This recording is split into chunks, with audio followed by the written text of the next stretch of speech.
Je fais bien le générique NFL. De semaine en Ah, semaine, magnifique. je me trouve de plus en plus talentueux. Bonsoir et bienvenue pour la week 6 des pronos NFL avec prononfl.com, le site gratuit où tu peux faire tes pronostics avec tous tes amis des autres équipes françaises. Voilà, et on s'amuse comme des petits fous. Nous avons des experts qui te donnent leurs pronostics chaque semaine pour t'aider à faire les tiens si tu es mauvais comme la gale ou que tu ne suis pas assez. Et chaque semaine aussi, nous avons la crème de la crème de nos experts qui viennent en direct, chacun te parler d'un match. Tu peux bien sûr retrouver l'intégralité de leurs pronostics sur prononfl.fr. Ce soir, nous allons te parler de 4 matchs. Rémi commencera par nous parler des Cowboys contre les Cardinals. Yellow nous parlera des Steelers contre les Browns. Scooby nous parlera des Packers contre les Buccaneers. Et finalement, notre star de l'écrit, Olivier Rival, nous parlera des Chiefs contre les Bills. Ça va être très excitant, je crois. Voilà. Mais pour commencer, pour rentrer dans le vif du sujet, je dis bonsoir. Ah non, bonsoir messieurs. Donc bonsoir Olivier que l'on voit à l'écran. Bonsoir Scooby Salut. qui s'est réveillé juste pour nous. Bonsoir Scooby, très bien. Bonsoir Yellow. Voilà. Yellow Bonsoir à tous. qui est revenu en courant de France 3. Mm. Et Rémi, notre homme libre du soir. Bien le Rémi, bonsoir. voilà. Rémi, c'est un homme libre. Pourquoi? Parce que lui, il n'habite pas en France. Donc, pas de couvre-feu. Voilà. Mettre en évidence pour tout le monde. Je peux faire ça? Ah, regardez, voilà. Et voilà, Magnifique. Rémi, C'est discret, c'est délicat. qui va nous parler ce soir donc des Dallas Cowboys contre les Arizona Cardinals. On t'écoute. Ouais, c'est un match qui va conclure ce week-end.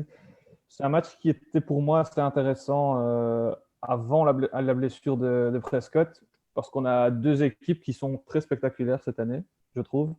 Kyler Murray, je ne m'attendais pas à ce qu'il cartonne autant et qu'il porte autant cette attaque des Cardinals. En face, on a des Cowboys qui étaient vraiment monstrueux offensivement. Ils avaient la deuxième meilleure attaque de la ligue avec déjà plus de 160 points inscrits.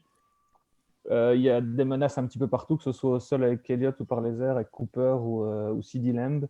Donc c'est vraiment une équipe qui était super intéressante, mais malheureusement qui avait une défense qui est absolument lamentable. C'est de loin la pire défense de la ligue. Ils avaient déjà encaissé 180 points. Ils s'en sortent de justesse face aux Giants et ils arrivent à prendre 34 points face à une équipe qui n'est vraiment pas terrible du tout. En face, on a des Cards qui sont très solides cette année. Ils ont un bilan de 3 victoires pour 2 défaites. Malheureusement, avec ce bilan-là, ils ne sont que 3e de leur division, parce que c'est une division pas évidente du tout. Et en face, il y a les Cowboys qui sont à 2 victoires pour 3 défaites et qui, eux, sont premiers de leur division. Division beaucoup plus faible. Et en attendant, malgré la blessure de Prescott, j'ai l'impression que les playoffs restent accessibles. Mais bon, sur ce match-là, je ne vois pas les Cowboys émerger. Je pense que les Cardinals ont les armes pour faire mal. Hopkins fait très mal. C'est vrai qu'il y a un petit problème au niveau de la variation des cibles, parce que j'ai l'impression que c'est Hopkins qui porte le receiving corps tout seul. Mais ça suffit pour le moment. Et contre cette défense des Cowboys qui est plus que perméable, j'ai l'impression que ça va faire très mal. Et en face, on a Dallas. Dallas qui va essayer de tenir la dragée haute offensivement, malgré l'absence de Prescott. C'est vrai qu'ils perdent leur quarterback et c'est un énorme couac. Mais ils ont pour moi le meilleur backup de la ligue avec le Red Rifle, Andy Dalton. C'est vrai qu'il est vivement critiqué, mais pour moi, ça reste quand même un plus qu'excellent deuxième quarterback. Donc, il peut aller scorer, il peut faire mal à cette défense, même si c'est une défense qui tient vraiment la route. Il y aura une grosse pression sur lui. Il faudra compter sur la ligne offensive. Et j'ai l'impression que c'est un match où ça peut scorer beaucoup.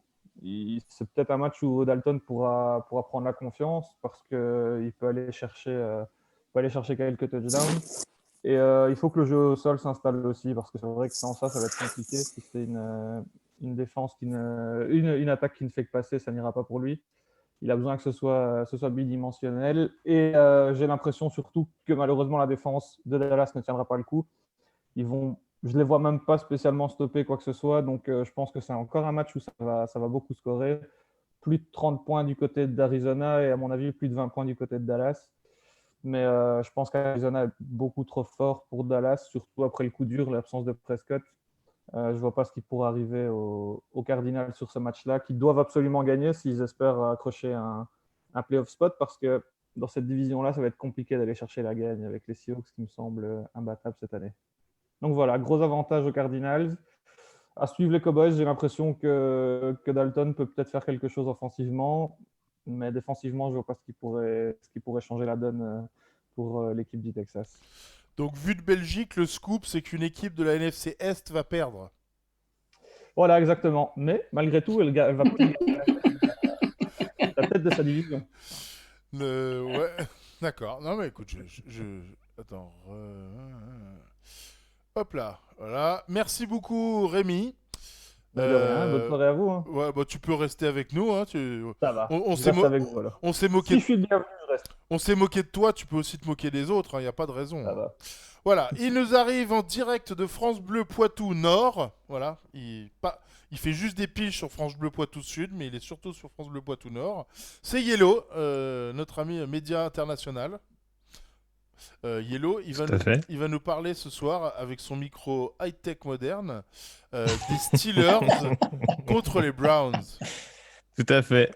Oui, un bien beau choc en l'occurrence entre des Steelers à 4-0 et des Browns à 4-1. Je pense pas que on se serait avancé tant que ça après 5 semaines de saison régulière pour dire que ce serait l'un des chocs de cette semaine NFL à venir, mais en l'occurrence c'est le cas. Et avec également des Ravens qui ont déjà perdu cette saison, ça peut être un match tout simplement pour la tête de la FC Nord, même si en l'occurrence la seule défaite des Browns cette saison c'est chez les Ravens.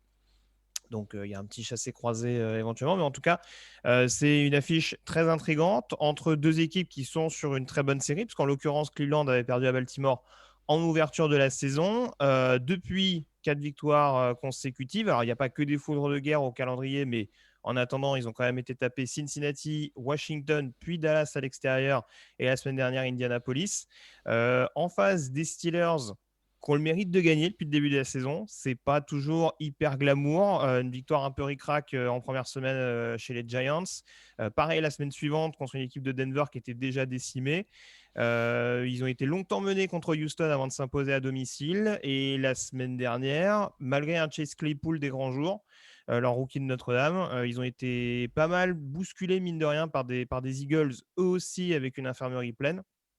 Donc, il y a toujours besoin de se rassurer du côté des Steelers, mais ça en reste pas moins une des deux équipes actuellement de conférence AFC avec un bilan parfait. Ils vont recevoir Cleveland. On sait qu'il y a je dirais pas un complexe d'infériorité ou de supériorité d'un côté ou de l'autre, mais c'est vrai que Cleveland a souvent été dans l'ombre de Pittsburgh. Vous me direz dans l'ombre de beaucoup d'équipes NFL ces dernières années, mais en l'occurrence, voilà, la présence de Pittsburgh depuis quand même pas mal de décennies se fait sentir du côté de l'Ohio. Donc c'est vrai qu'il y a... Cleveland, pendant très longtemps, c'était la NFC Est de la NFL. C'est ça. C'est ça. Mais en tout cas, voilà. Il y a une hype l'année dernière qui n'a pas été bonifiée d'un point de vue comptable, hein, avec une saison décevante de la part des Browns. Là, cette année, au moins, vu que la deuxième saison a l'air de pas mal démarrer, en tout cas, je parle depuis l'arrivée des stars, notamment Odell Beckham. La première année de Kevin Stefanski, ça a l'air de bien prendre.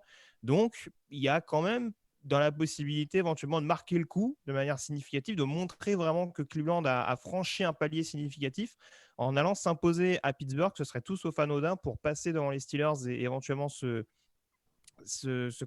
placer comme équipe vraiment crédible dans l'optique des playoffs, ce qui reste encore un petit peu abstrait à l'heure actuelle malgré tout. Alors, si on regarde de près, il y a quand même un domaine où Cleveland et Pittsburgh vont sans doute se disputer cette partie, c'est clairement les lignes. On n'était plus trop habitué également du côté de Cleveland à avoir des lignes aussi performantes, notamment la O-line. Alors le pass pro n'est pas toujours parfait, mais en tout cas au niveau du jeu au sol, c'est une des équipes en tout cas les plus inarrêtables dans ce domaine-là depuis le début de la saison. Donc ils auront quand même un peu de répondant en face parce que le run stop des Steelers c'est quand même pas mal depuis ces dernières années en tout cas. C'est redevenu pas mal en l'occurrence. Et puis voilà, même si on a vu un Baker Mayfield un peu sur courant alternatif le week-end dernier contre Indianapolis, hein, en relançant un petit peu malgré lui les Colts, va falloir qu'il se remette vite dans le bon sens puisqu'il a une escouade de receveurs qui tente pas mal. Un Odell Beckham qui a repris vraiment confiance, en tout cas le rôle qu'il devait avoir dans cette équipe des Browns. Un Austin Hooper également qui confirme qu'il est un bon ajout au sein de cette escouade de tight end. Et en face, on a une équipe des Steelers qui reste difficilement prenable dans les airs, difficilement prenable contre la passe globalement, avec notamment TJ Watt et Bud Dupree capables de mettre une énorme pression sur des moments clés, sur des jeux clés. Et puis également un ancien de la maison Cleveland, Joe Hayden, qui est sûrement un des tout meilleurs cornerbacks depuis le début de la saison et qui aura à cœur de le confirmer encore une fois face à OBJ et face à cette attaque de Cleveland qui a l'air de reprendre un petit peu de poil de la bête. Donc voilà, très franchement, je pense que ça va être force contre force. De l'autre côté du ballon, je suis curieux de voir ce que va faire cette défense de Cleveland, que je trouve encore pas complètement parfaite, parce qu'en l'occurrence, ils ont quand même pris un certain nombre de points depuis le début de la saison face à des attaques qui n'étaient pas toutes transcendantes.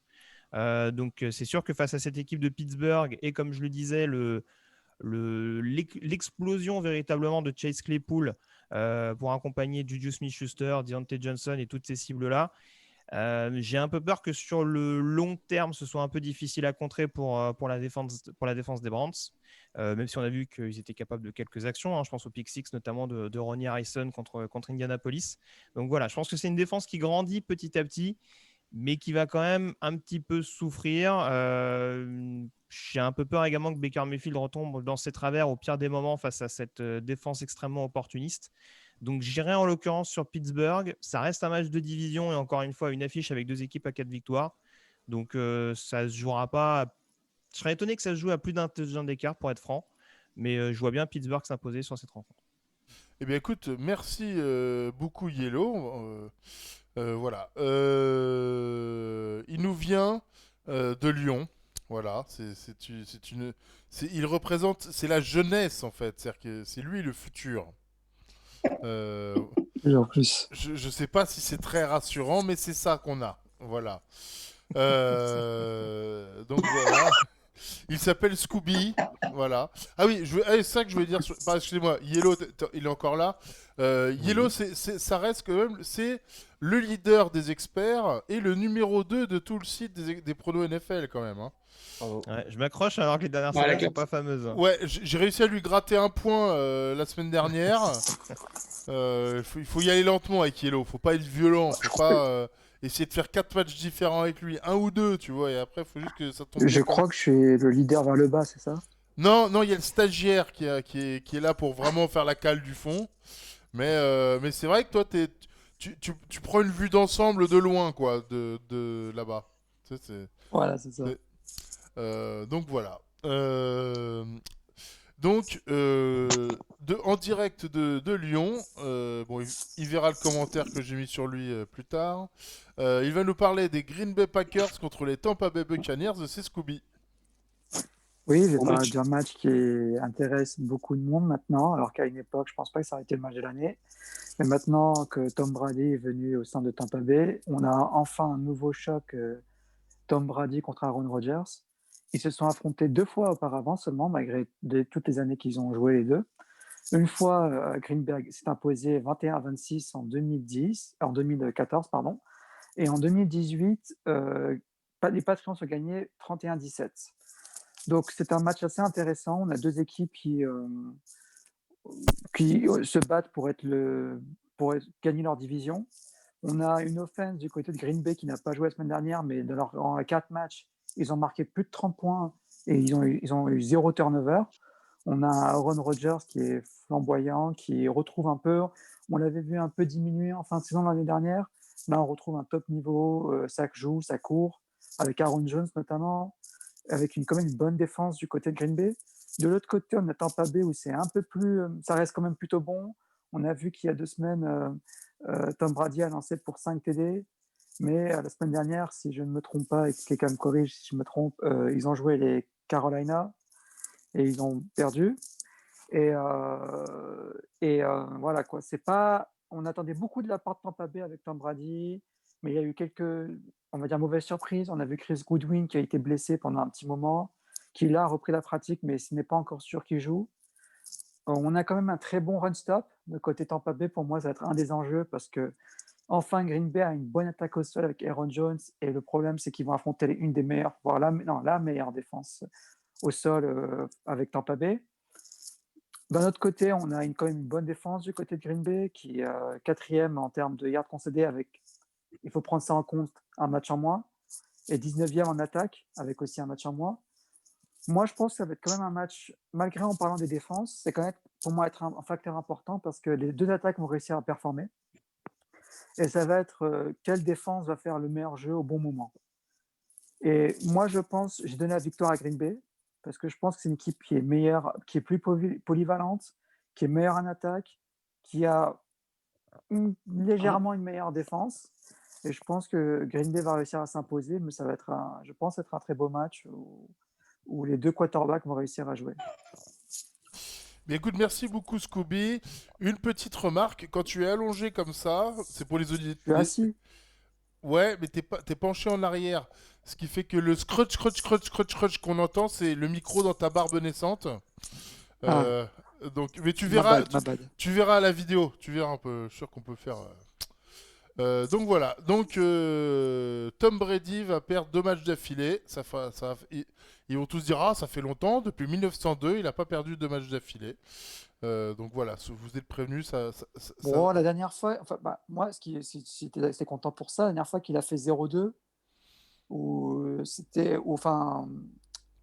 la dernière fois qu'il a fait 0-2, par exemple, où tout le monde le trouve au fond du trou, il a gagné un Super Bowl. Du coup, Oui, c'est pas bon signe, en fait. il a tendance à faire ça. Donc voilà. Merci beaucoup Scooby. Place maintenant à notre star du média traditionnel, le média écrit. Voilà. Chicago. Auteur à succès du livre que tous les coachs et tous les joueurs de football américain en France ont acheté, en France et en Navarre. Il s'agit bien sûr Surtout en Navarre. d'Olivier Rival. Ça se vend moins bien. Salut. On m'a dit que Salut. ça se vendait moins bien en Guadeloupe, on m'a dit. Ouais, j'ai un peu de mal avec la distribution guadeloupéenne, mais en Navarre beaucoup, parce que bon, la Navarre c'est ici, et je suis libéré, à la différence de vous autres citadins, ici c'est la liberté. Ah ouais, mais toi t'es libre parce qu'il n'y a rien chez toi. Et voilà, exactement, mais c'est la clé du succès. Je suis là pour vous parler de Buffalo qui va recevoir Kansas City. Ah ça a l'air excitant ça. Bah, écoute, alors c'est un petit peu moins excitant que ça l'était il y a encore une semaine parce que les deux équipes ont perdu leur match la semaine passée. Buffalo s'est incliné à Tennessee face à une équipe dont je pense on va reparler cette année parce que les Titans sont vraiment une équipe intéressante. Et Kansas City a perdu contre les Raiders. Le grand retour des Raiders avec une équipe là aussi plutôt sympa. Alors que les deux équipes étaient invaincues jusque-là, mais on savait depuis le début de la saison que ces deux équipes avaient un peu le même point faible, ce sont leurs défenses. Alors l'année dernière, Buffalo avait une excellente défense qui était un petit peu la force de l'équipe, mais cette année, ils ont beaucoup de blessures, ils ont notamment Devarius White, Milano qui sont absents, et c'est un petit peu difficile pour cette équipe de retrouver ses marques par rapport à l'année dernière où elle était parmi les meilleures défenses de la ligue. Et Kansas City, bon, malgré le titre, c'était pas non plus la force de l'équipe, la défense l'année dernière. Mais cette année, ils prennent quand même beaucoup l'eau, notamment contre la passe. Et donc, c'est un petit peu ce qui s'est passé la semaine passée pour ces deux équipes. Elles sont tombées sur des bonnes attaques. Voilà, elles ont perdu leur premier match de la saison. Donc là, le match se joue à Buffalo. D'habitude, c'est un gros avantage. Là, sans public, ça l'est un petit peu moins. Et ça se joue lundi soir, puisque ouais, le froid n'est pas encore tout à fait arrivé à Buffalo, ça va encore, mais ça se joue lundi soir, alors que au départ le match devait se jouer ce soir. Le match a été décalé car le match des Bills de la semaine passée a été décalé à mardi soir suite aux différents cas de Covid qu'il y a eu chez les Titans. Donc ça sera un match un petit peu à part puisque ça sera lundi soir, mais à des horaires un petit peu plus possibles pour les amateurs européens, puisque ce sera à 23h le kick-off heure française. Alors, qu'espérer de ce match? Déjà, l'affrontement de deux bons QB avec Josh Allen et Mahomes qui peuvent vraiment mettre le feu à cette rencontre. Il y a aussi peut-être la réapparition de de notre ami Bell, le running back qui a été coupé par les Jets, parce que il devrait y avoir une signature aujourd'hui, soit aux Chiefs, soit aux Bills pour le coup. Ce sont les deux équipes qui sont sur lui. Donc peut-être qu'on le verra en guest star pour aider des running games qui sont assez bons, mais où il manque de la profondeur dans les deux équipes. Donc Bell pourrait amener un petit plus à une de ces deux attaques. Pour le reste, ouais, je pense qu'il faut s'attendre à pas mal de points. La clé, ça va être surtout, je pense, les turnovers. Si la défense des Bills a réussi à retrouver un petit peu d'allant, à provoquer notamment une interception ou deux, ça peut peut-être faire la différence. Malgré tout, Kansas City doit être considéré comme favori. C'est les champions en titre. Ils ont un peu plus d'expérience. Mahomes a quand même un peu plus de bouteilles que Allen pour ce genre de grand rendez-vous. Donc, je pense, alors bon, évidemment, moi, mon équipe, c'est les Bills, donc j'espère quand même une victoire de Buffalo, mais Kansas City a quand même un petit peu plus d'atouts aujourd'hui pour remporter ce match. Ça serait en tout cas, je pense, un match à regarder parce qu'il peut vraiment être spectaculaire avec deux équipes assez jeunes, notamment en attaque, qui amènent beaucoup de peps. Qui peuvent vraiment être très spectaculaires à regarder lundi soir. Bah, écoute, merci beaucoup. Oui, le Covid, ça fout un bordel dans Ouais. les emplois du temps, c'est insupportable. Pour garder le site Prono NFL à jour, ça demande voilà, de s'accrocher un tout petit peu quand même. Ouais, il y a le match des Falcons justement contre les Vikings qui risque d'être reporté là suite à des Encore cas cet après-midi qui ont été découverts dans l'équipe d'Atlanta. Donc ça risque encore de chambouler le calendrier. N'hésitez pas à me les signaler au fur et à mesure si vous en prenez connaissance, parce que là, Ouais. j'ai du mal à suivre. Là, j'ai déplacé un match en semaine 11, je suis pas très sûr pourquoi. Les horaires commencent à changer. Il n'y a pas de match du jeudi soir. Enfin, il faut être au taquet là pour. C'est pas. Ouais, faut arriver à suivre. Ouais. Ouais. Je suis assez content qu'on n'ait pas rentré toute la saison. Pardon, d'un coup. Alors, en tout cas, messieurs, je veux vous remercier. Vous avez une très bonne soirée et un week-end NFL si la NFL continue d'ici ce week-end. Et vous dire à la semaine prochaine. À bientôt. Ciao. Salut. Bonne soirée.